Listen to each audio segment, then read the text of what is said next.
아까 피청구인 측에서 을 127호증의 이의를 제시하셨지 않습니까? 그것이 어디서 나온 건가요? 그 사진. 예. 저 사진은 칼라 복사가 된 걸로 보여지는데, 칼라 복사인데 저게 어디서 출처가 어디예요? 우리 을제 127호증의 이의하고는 좀 다른 것 같아요. 127호증의 이의는 수사기관에서 제출된 거고, 네. 흑백으로 뭐 복사한 거를 또 복사하고 이렇게 된 거고, 거기 지금 저 화면에 띄어져 있는 저 문서는 캡처한 건가요? 아니면 뭐 어디서 나온 건가요? 김어준의 뉴스공장에서 이제 이 박선원 의원실에서 제공했다라는 그거를 캡처한 네, 캡처를 해서 네. 이 부분은 자른 것이고요. 사실 이것은 제가 그 나중에 그러니까 그 홍장원에 대한 증인 신문 이후에 이 사진 파일만 다시 별도로 받은 것입니다. 사실 이 김어준의 뉴스공장에 나온 이 파일 자체도 흐릿해서 이 지금 사진을 출력한 것보다는 훨씬 더 해상도가 떨어집니다. 그러니까 그 사진이 어디서 나온 거예요? 이거는 제가 아는 기자로부터 받았습니다. 아, 그러면 혹시 청구인 측에서 저 원본이 있나요? 최초에 저기 박선원 의원실에서 제시했다는 그 원본. 저희가 알기로는 저렇습니다. 저 부분이 박선원 의원이 그날 정보위 설명회 하던 날 그 여기 우리 사건에도 나온 그 김병주 TV 네. 김병주 의원하고 같이 저 곽종근 뭐 이진우 인터뷰하러 가서 그날 그래서 여기 정보위 참석을 할 수 없어서 김병기 의원이 대신 참석을 한 겁니다. 그래서 박선원 의원이 그 며칠 뒤에 홍장원 차장한테 따로 연락을 해서 내가 간사한테 그날 설명을 못 들었으니까 한 번 더 설명을 해달라 이렇게 해서 얘기를 듣고 저 메모를 홍 차장이 가지고 있던 메모를 박 의원이 카메라로 찍어서 폰으로 카메라에 담겨 있던 사진본이라고 알고 원본을 아직도 그러면 홍 차장님이 갖고 있는 그런데 거예요? 저 버전하고 지금 수사기관에 제출된 버전하고 같은 문서로는 보이는데 뭐 삭제된 부분이 그렇죠. 있고 하니까 수사기관에 제출할 때는 아마 그런 부분을 삭제하고 제출한 것이 아닌가 저희는 그렇게 짐작하고 있습니다. 그러니까 원본을 갖고 계시지 않군요. 네, 저희 사진만 폰에 다져 있는 사진만 가지고. 그러면 피청구인 측에서 그 아까 제시한 사진하고 을제 127호증의 이의하고는 똑같지가 않아요. 그건 수사기관에서 제출된 것이니까 그거를 네, 증거로 제출을 하시는 게 어떨까 싶은데 그게 칼라 복사가 돼 있어서 더 명확한데 원본이 없다면 네네, 추가로 가장 제출하도록, 원본에 가까운 것 같은데. 네, 추가로 제출하도록 하겠습니다. 예. 예, 증인. 2024년 3월 말에 삼청동 안가에서 5명이 만난 거죠. 그렇습니다. 이제 대통령, 그다음에 국정원장인 증인, 국방부 장관인 신원식, 그리고 당시 경호처장인 김용현, 방첩사령관 여인영 그렇게 만났죠. 그렇습니다. 근데 거기에 방첩사령관 여인영이 왜 들어갑니까? 누가 불렀어요? 그건 뭐 조직을 대통령께서 하셨으니까 제가 잘은 모르겠습니다. 그 증인은 대통령 연락을 받고 참석을 한 건가요? 뭐 대통령실에 연락을 받았을 것으로 생각이 됩니다. 예. 그 신원식 당시 국방부 장관은 당시 대통령이 비상한 조치가 필요하다. 군이 나서야 하지 않겠느냐는 취지로 말했다고 얘기를 하셨어요. 그리고 이제 그거에 대해서 그런 얘기 들은 적 있습니까? 그 대통령께서 나라 걱정을 하시고 예. 이렇게 해서 어떻게 나라를 끌고 갈 수 있겠냐라고 많이 걱정하셨던 건 기억이 나는데 저는 그 단어인 그 비상이라는 말을 들은 기억이 없습니다. 비상이라는 말을 들은 기억이 없어요. 비상이나 조치나 이런 말을 들은 기억이 없습니다. 예. 그 당시에 신원식 장관은 반대를 했죠. 저는 그래서 나라 걱정을 하시는 대통령께 그동안 윤석열 정부가 쌓아왔던 신원식 장관이 당시 국방부 장관이 어떻게 얘기했느냐 하는 거예요. 제 기억에는 무슨 반대라는 표현을 썼던 거는 기억 못합니다. 예. 증인은 어떻게 얘기를 했나요? 네, 저는 그래서 윤석열 정부가 그동안 해왔던 특히 외교안보 분야에 있어서 여러 가지 성과들, 계속 남아있을 성과들을 설명을 드리고 그래서 이것들이 다 국민들의 평가를 받을 것이기 때문에 대통령께서 이렇게 부정적으로 생각하실 게 아니라 긍정적으로 생각하시는 것이 맞다라는 취지로 제가 말씀을 드렸습니다. 그 취지는 좀 반대한다는 취지로 말씀하신 것 같네요. 제가 완곡하게. 반대할 목적어가 네. 없었고요. 저는 다시 말씀드리지만 기억이 나면 기억이 난다고 말씀드리겠습니다. 근데 뭐 이미 신원식 안보실장도 얘기한 게 있으니까. 근데 저는 정말 그때 비상이라는 말씀을 들었던 기억이 안 납니다. 예. 기억나는 대로 말씀드리겠습니다.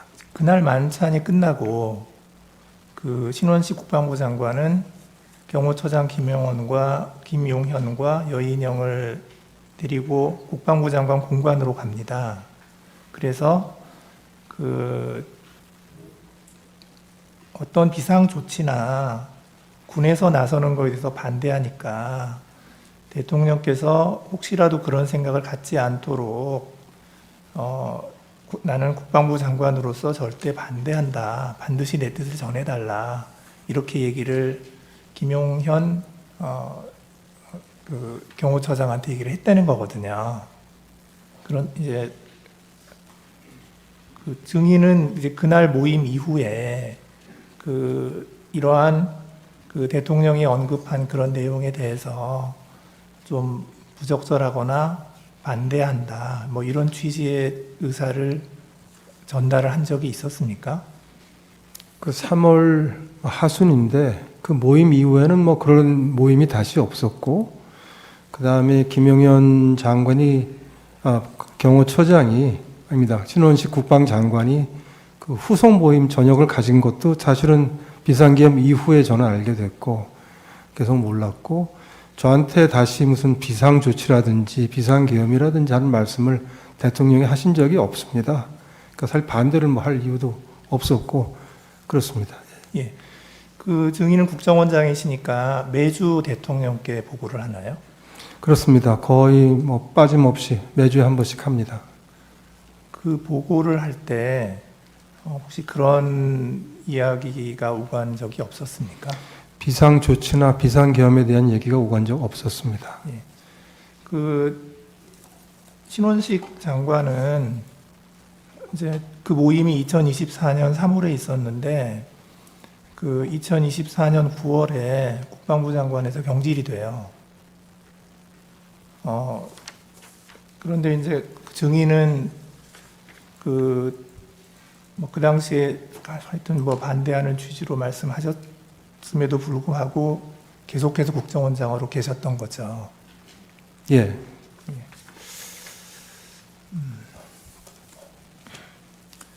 그 여인영 사령관은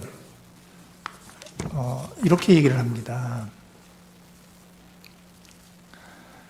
3월 말 삼청동 안가에서 신원식 국방부 장관이나 조태용 국정원장이 계엄을 말렸습니다.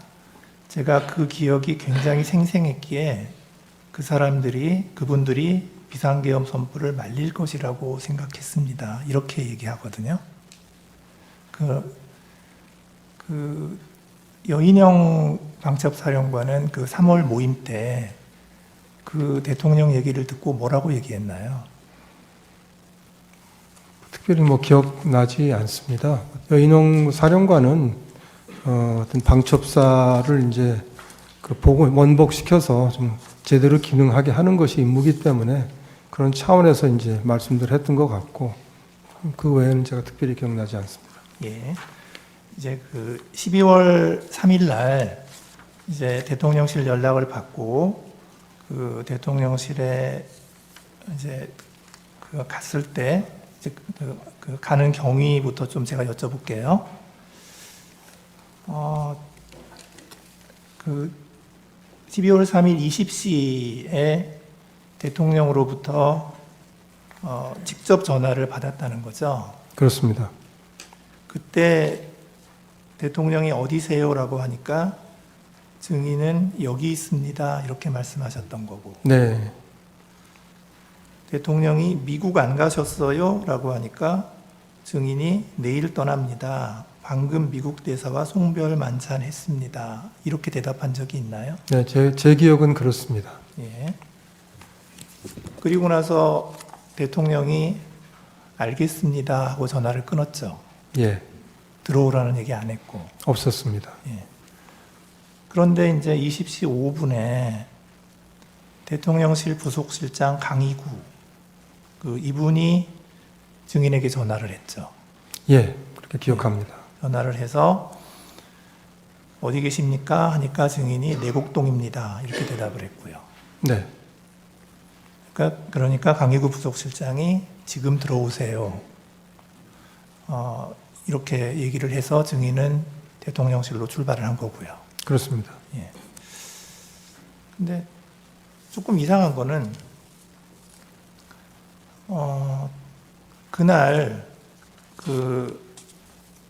한덕수 총리의 경우를 보면 8시 20시경에 대통령이 직접 전화를 해서 대통령실로 좀 왔으면 좋겠습니다. 누구에게도 말을 안 했으면 좋겠습니다. 이렇게 해서 왔다는 거거든요. 이게 한덕수 총리가 연락을 받았다는 내용이고요. 조태열 외교부 장관은 뭐라고 얘기하냐면 7시 54분에 대통령이 전화를 해서 지금 어디 계십니까? 라고 하니까 집입니다. 라고 하니까 지금 용산 집무실로 바로 올 수 있습니까? 차표는 됩니까? 이렇게 해서 바로 출발했다는 거거든요. 그리고 그날 또 통일부 장관 김영호 장관도 대통령으로부터 전화를 받았어요. 받았는데 이 전화 받은 게 조금 다릅니다.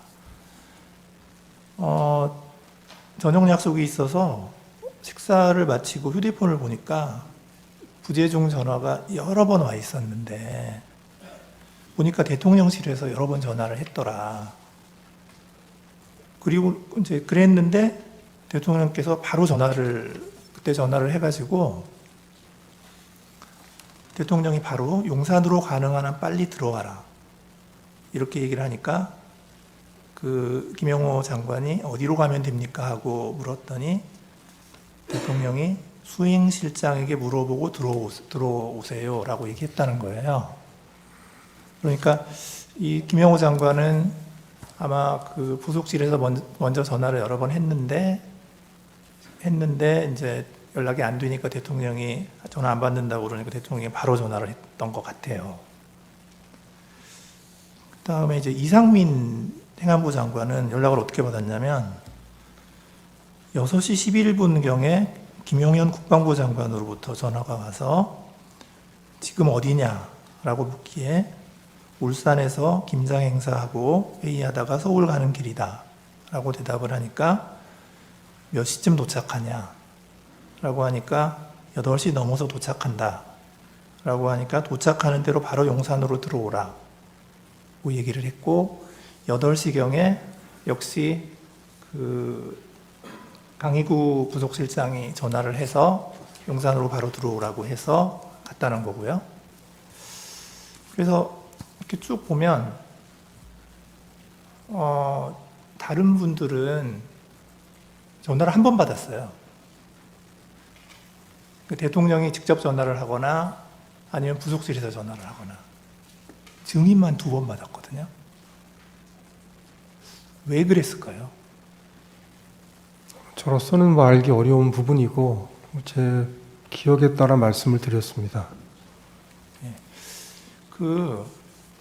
증인이 대통령실에 들어갔을 때 집무실에 여러 사람이 있었죠. 네, 원탁에 앉아 계셨습니다. 예, 대통령이 있었고 한덕수 국무총리가 있었고 네, 김용현 국방장관이 있었고 예, 이상민 행안부 장관이 있었고 박성재 법무부 장관이 있었고 네, 그다음에 김영호 통일부 장관이 있었고요. 맞습니다. 그 당시에 이제 거기 있는 사람들이 다 말렸다는 거잖아요. 네, 다 걱정들 하고 반대하고 걱정하고 했습니다. 증인도 반대했잖아요. 저도 걱정을 했습니다. 네. 저는 반대라는 표현을 쓰지 않아서 언론 보도에서 제가 우려 표시를 했다고 표현했습니다. 우려의 표시를 했죠. 네. 그 당시에 이렇게 여러 명이 모여 있는 상태에서 증인이 발언한 게 그 전부입니까? 아니면 제 말은 대통령하고 독대한 적이 있느냐? 죄송합니다. 그 독대한 적은 없고요. 네. 그 제가 조사를 받으면서 이미 얘기를 한 것이지만 최상목 부총리가 대통령을 뵈러 들어갈 때 쫓아 들어가서 저도 한 말씀 하지 않으시도록 말씀드린 적이 있습니다. 그건 그 다음 나중 얘기예요. 예, 그건 최상목 부총리는 늦게 반이죠. 왔으니까. 네. 그 나중 얘기거든요. 독대를 해서 무슨 말씀을 나눈 적은 없었습니다. 없고 최상목 부총리가 들어가실 때 제가 쫓아 들어갔던 적이 한 번 있습니다. 쫓아 들어가서 역시 반대. 네. 그건 뭐 반대는 아니지만 하여튼 우려. 하시지 말도록 말씀드렸습니다. 이제 그 다음에 증인은